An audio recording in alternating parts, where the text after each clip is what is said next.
Zinder, la deuxième ville du Niger, a été le théâtre de violentes manifestations anti-Charlie Hebdo le 16 janvier dernier. 3 mois après, la ville porte encore des stigmates.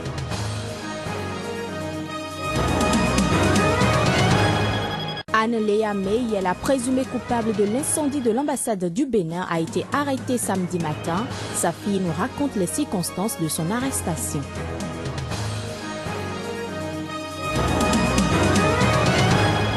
L'Union européenne a reconnu lundi qu'elle devait prendre à bras le corps la question des migrants en Méditerranée. L'organisation Médecins sans frontières estime que l'UE a fait un pari perdant.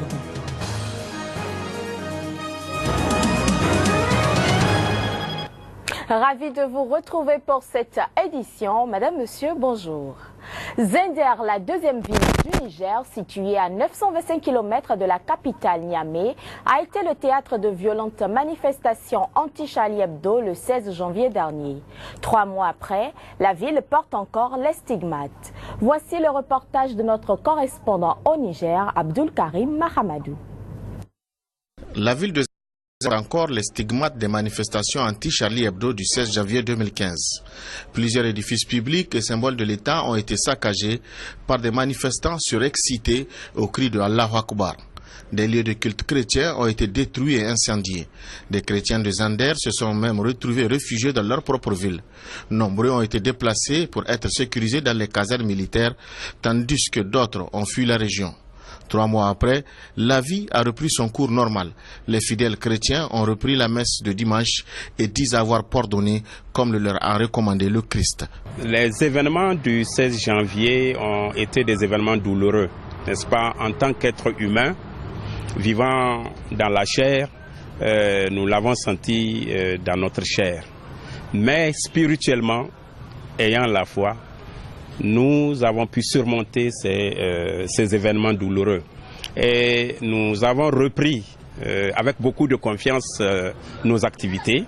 Et dès les premiers jours, nous avons encouragé les chrétiens d'abord à pardonner, ensuite à élever leur niveau de foi. Des symboles de la France ont été également la cible des manifestants. Le centre culturel français de Zinder a tout perdu lors de la manifestation. Scènes de spectacle, salles informatiques, bibliothèques, tout a été incendié, emportant plus de 18 000 livres. Après 1 mois et demi de suspension, le centre culturel a repris ses activités timidement. Nous avons eu un peu de chance pour pouvoir sauvegarder cette partie-là où nous sommes, c'est-à-dire l'administration, une partie du service, parce que vous savez, nous sommes divisés en termes de blocs. Ils ont, c'est vrai, détruit le cœur même du centre culturel franco-nigérien, c'est-à-dire que la bibliothèque, parce que c'est 18 000 livres qui sont partis. Et nous avons repris.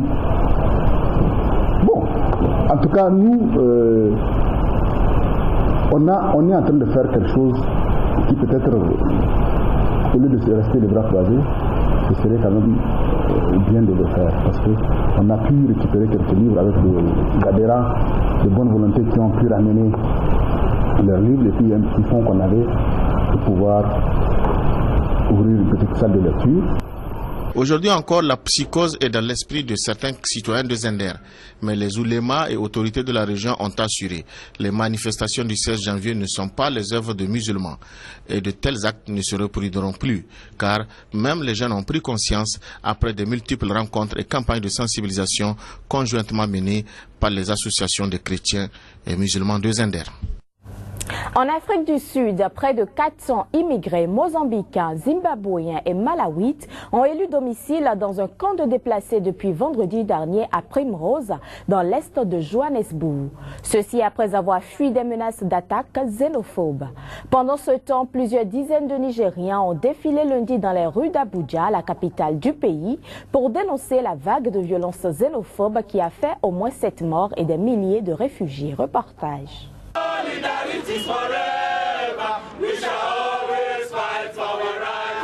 La population nigériane a manifesté lundi à Lagos pour dénoncer les violences xénophobes en cours en Afrique du Sud.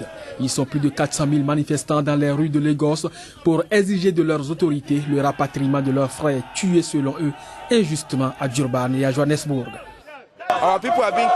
Nos frères sont tués injustement en Afrique du Sud. Ce qui se passe en Afrique du Sud est inacceptable. C'est le plus grand crime contre l'humanité. Les Nigérians se sont battus pour les Sud-Africains. Nous savons ce que nous avons fait pour eux. Et aujourd'hui, ils nous remercient en abattant notre peuple. C'est inacceptable. Le gouvernement sud-africain a promis dimanche de punir les auteurs des violences xénophobes qui ont fait au moins 7 morts depuis début avril. Sans attendre, le Zimbabwe et le Malawi, deux principaux pays d'immigration africaine vers l'Afrique du Sud, avec le Mozambique et la République démocratique du Congo, ont annoncé le rapatriement de ceux de leurs ressortissants qui le désirent. Ceux qui veulent partir peuvent partir, mais pour ceux qui veulent rester, nous commençons maintenant un dialogue avec les communautés pour pouvoir réintégrer les immigrés au sein des communautés dont ils viennent, parce que la majorité d'entre eux ne veulent pas partir. Les observateurs estiment généralement que ces violences sont la conséquence des frustrations accumulées par la communauté pauvre du pays, à qui Nelson Mandela avait promis une vie meilleure à la chute du régime ségrégationniste d'apartheid en 1994 et qui, une génération plus tard, vit toujours dans des bidonvilles ou des quartiers pauvres minés par le chômage et la violence. Anne-Léa Mey, la présumée coupable d'incendie de l'ambassade du Bénin au Gabon en bande organisée, a été arrêtée tôt samedi matin par la police judiciaire sur ordre du procureur de la République qui s'est autosaisi du dossier. Je vous invite à suivre le témoignage de la fille de la présumée responsable des émeutes de la semaine dernière, un témoignage recueilli par Paul Avugundila, notre correspondant au Gabon. Ce matin à 5 heures, on s'est fait agresser par des messieurs en civil. Ils ont cogné pendant longtemps, personne n'a ouvert.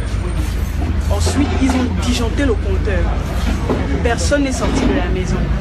Ils ont remis le courant. C'est quelques minutes après qu'ils ont cassé la porte. Ils n'avaient aucun mandat. Ils n'avaient aucun mandat d'arrêt ni aucun mandat de perquisition.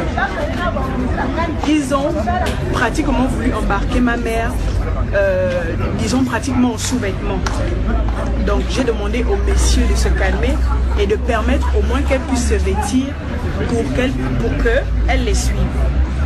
Donc c'était un cortège d'un peu plus de 5 à 6 voitures. Donc aussitôt ils l'ont embarqué, tout de suite après, nous avons suivi les voitures. Ils ont voulu nous semer à un moment donné, mais heureusement qu'on a été vigilants. Ils ont dit qu'ils étaient des agents du B2. C'est en arrivant ici qu'on s'est rendu compte qu'ils sont des agents de la PJ. Depuis ce matin, nous sommes à l'extérieur de la PJ. On n'a pas accès à elle. On n'a aucune information. Ils nous ont dit que c'était un ordre du procureur général de la République. Ils n'avaient aucun mandat, rien du tout. Ils ont tout juste dit que c'est un ordre du procureur de la République. Donc jusqu'à présent, on n'a aucune nouvelle. Ils nous ont dit qu'elle est en train de se faire interroger. Donc on attend. Pouvoir et opposition ont repris lundi leur bras de fer autour du calendrier électoral de la discorde. Des tensions qui reprennent malgré une amorce de dialogue après les affrontements sanglants de la semaine dernière à Conakry. Les détails. Le chef de file de l'opposition, l'ex-premier ministre Cellou Dalein Diallo, qui a reçu dimanche une délégation du gouvernement venue tenter de rétablir le dialogue à la veille de nouvelles protestations, a jugé hors de question de suspendre les manifestations sans annulation du calendrier de la discorde, renvoyant les élections locales à 2016 après la présidentielle fixée à octobre 2015. Ainsi, le bras de fer entre opposition et gouvernement a donc repris lundi. Les forces de l'ordre étaient déployées en masse sur les grands axes de la capitale afin d'empêcher toute manifestation dans la ville de Conakry. En l'absence de rassemblements importants, seuls de brefs incidents isolés avaient été signalés à la mi-journée avec échange de jets de pierre et de gaz lacrymogènes entre petits groupes d'opposants et policiers. Notons que ces manifestations ne sont pas autorisées et les poursuivre constituent un acte de désobéissance aux yeux du gouvernement. Rappelons que des heurts entre protestataires et forces de l'ordre les 13 et 14 avril avaient fait 3 morts et une cinquantaine de blessés, dont au moins 12 par balle selon l'opposition, alors que le bilan du gouvernement fait plutôt état de 2 morts et d'une dizaine de blessés. La circulation sur l'autoroute Le Prince, principal théâtre des affrontements de la semaine dernière, menant des banlieues au centre-ville à travers des quartiers populaires favorables à l'opposition, était quasi inexistante. Les commerces, stations-service et écoles étaient fermés en banlieue où se rencontre la grande majorité de la population, de même que le grand marché de Madina, poumon économique de la capitale. L'Union européenne a reconnu lundi qu'elle devait prendre à bras le corps la question des migrants en Méditerranée, où les étaient toujours en cours pour retrouver des survivants après un nouveau naufrage qui aurait fait des centaines de morts. Pour le conseiller opération à Médecins sans frontières, l'Union européenne pensait qu'en supprimant les opérations de sauvetage, elle supprimerait de facto les candidatures au départ des bateaux. Ce pari est largement perdant, a conclu le conseiller. Nous vous proposons de suivre un extrait de ses propos. Qu'on a 10% de chances de périr en mer quand on tente l'aventure, donc c'est un chiffre considérable et effectivement le pari s'apparente plutôt à de la roulette russe et bien l'indicateur que ces gens-là n'ont pas le choix. Considèrent en tout cas qu'ils n'ont pas le choix. On n'est pas dans le domaine du choix, on est dans le domaine de la contrainte imposée par l'instabilité qui sévit dans les pays d'origine de ces gens. Ce qui a fondamentalement changé la donne, c'est la modification de la politique européenne en la matière et en particulier la fin de l'opération Mare Nostrum conduite par la marine italienne jusqu'à l'année dernière, au profit d'une opération de surveillance qui s'appelle Triton, qui est conduite sous l'égide de l'Union européenne, mais qui n'a pas pour vocation de sauver les migrants, mais davantage de surveiller les frontières pour empêcher ces migrants de pénétrer sur le territoire européen. La suspension de l'opération Mare Nostrum, c'était bien l'indicateur d'une volonté de faire disparaître le problème, en espérant qu'en supprimant l'opération de sauvetage, on supprimerait de facto les candidatures au départ et les bateaux. Évidemment, on voit bien que ce pari perdu d'avance est largement perdant et qu'il est perdant au coût de centaines de vies humaines dont l'Union européenne porte une partie de la responsabilité. Il faut sauver les gens quand ils sont en mer parce que ce flot-là ne va pas se tarir immédiatement. Et donc le sauvetage a un coût, encore une fois. Rappelons-nous l'opération Mare Nostrum qui a coûté plus de 100 millions d'euros. Et l'Union européenne a les moyens de mettre cet argent sur la table. Et puis ensuite, il faut s'intéresser à après, comment tarir ce flot. La Libye à présent, le procès de 37 responsables du gouvernement de l'ancien président Mouammar Kadhafi s'est poursuivi lundi à Tripoli. Les accusés sont poursuivis entre autres pour meurtre, enlèvement, incitation au viol, détournement de fonds publics et actes nuisibles à l'unité nationale. Reportage. Le procès des 37 proches de Mouammar Kadhafi se poursuit. Le procès qui devait avoir lieu quelques semaines plus tôt avait été repoussé en raison de l'absence de plusieurs accusés.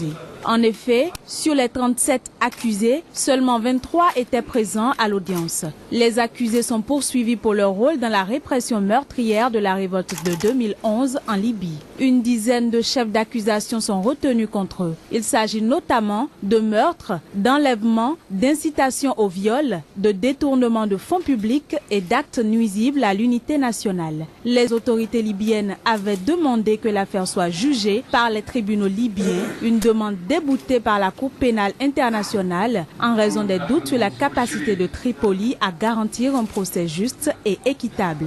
Des organisations de défense des droits de l'homme ont elles aussi exprimé des doutes quant au caractère équitable des procédures en Libye. Human Rights Watch a également exprimé ses préoccupations concernant le procès des anciens dignitaires du régime kadhafiste, déplorant notamment l'accès limité à des avocats et à des documents clés de l'affaire.